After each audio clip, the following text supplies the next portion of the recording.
Sus ko po, Mima Bells, ito na naman nga ang aking sinasabi. Tinablan na naman ang Mima Bells nyo ng pagtaas ng dugo.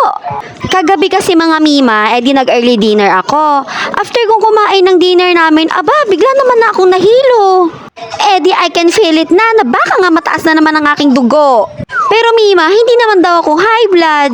Kasi minsan nagpa-check up na ako. Ngayon, pina-check ko yung cholesterol ko, yung dugo ko. Normal naman silang lahat. Di sabi ko sa doktor, kung hindi po ako high blood, ano po kayang cause? Bakit po tumataas yung aking dugo? Kaloka. And then, sabi sa akin ng doktor, hindi lang naman daw kasi ang high blood ang dahilan kung bakit tumataas ang ating mga BP.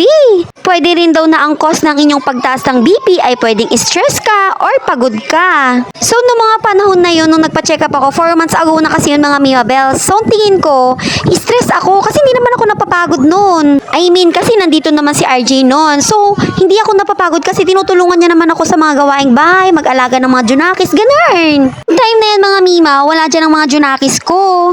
Inutusan ko muna si Kuya Sander na punta muna sila dun kila Lola Susan niya, kasama si Saiden. And then, sabi ko, hiramin niya rin yung BP ni Mother para mag-BP ako, ganun. Tapos, nagpabili rin ako ng pineapple juice. Tapos, ito naman si Father, kinuhanan ako ng bulong ng guyabano. Ayun, pinaburot ko yun, tapos ininom ko yun. And then, sabi ni Mother, magpunas-punas ka, baka sakaling makatulong bumaba ang BP mo. So, ayan, nagpunas-punas ako. Mima, ang hirap magkasakit, lalo na kung alam mo na ang mga junakis mo, isa yun nakasandal.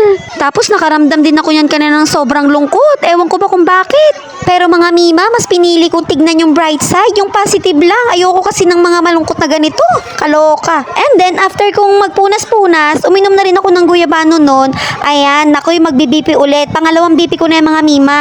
Nakahiga na akong mag-BP mga Mima at medyo talagang nahihilo ako dyan. Diba sabi ng doktor, dalawa lang daw ang dahilan kung bakit tumataas yung dugo ko. Kung hindi daw ako pagod, is stress. So siguro sa point na to, I'm stressed kasi nasira yung TV ko, kaloka. Charis lang mga Mima, siguro kaya rin tumaas yung dugo ko kasi nga diba nag-shot ako nung isang araw. Hindi na nga yata kayang tanggapin ng katawan kong alak, ayaw niya na, so baka mag-quit na ako dyan, kaloka. Syempre Mima, doon pa rin tayo sa health is wealth, diba?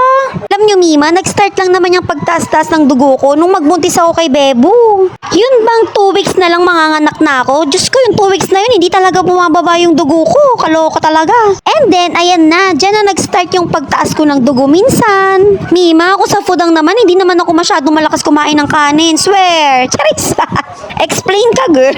Hindi, totoo talaga yun, Mima. Tapos yung sinabi ko nga sa inyo na nag-early dinner ako, ang ulam ko lang noon, bangus. So, ayan, Mima, nung nag-BP ako, mataas pa. So, nag-decide ako na maligo na. Mima, kapag ganyan ang nararamdaman mo, wag mong alagaan ang iyong nararamdaman. Kumilos ka, gumawa ka ng paraan para mawala yung taas ng dugo mo.